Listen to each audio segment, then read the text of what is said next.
amma sai kun ce min goro. Mai girma dakto imina mu dole ne na ce mishi hero. Kaɗan ne ga kyawun halinsa bai yin kyauta sannan ya yi ƙauro. Bangon zoma imina mu duk na jikinsa sun shake baro.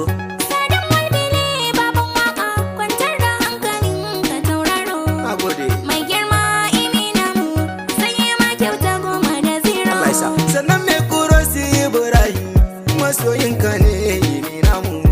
Tabbas ni ma na yi shaidar mai kuros na yin imina mu ba ƙarya.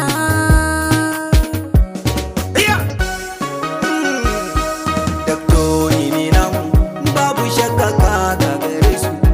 Mun taimaka al'umma musulmai Kiristan hakika kai rata. Dakto imina mu babu shakka ka gagare su.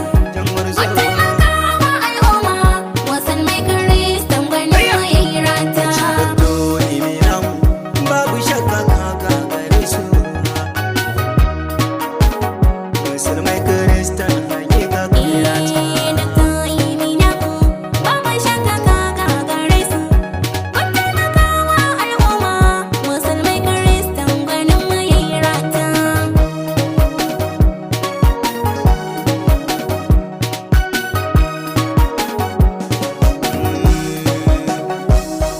Sarkin sama Allah dole ni da kai zana fara.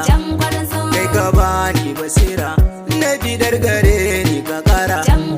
Fikira da ɗaukaka duk kai daɗi gare ni ta bara.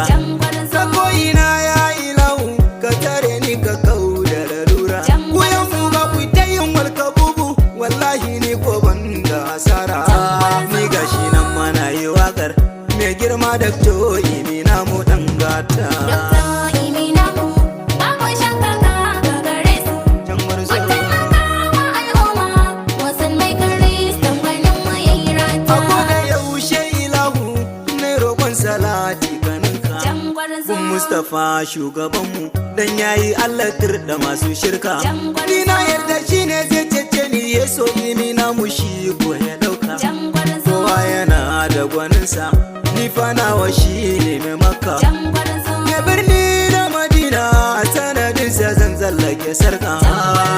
Ranar alkiyama Rabbana ka tabbatar da haka na yi fata. Can warzo. Ai zaman kamar imina mu akwai wuya cikin mu al'umma. Me musu ya bincika to zai riske batun da na soma. Kai wallahi dakto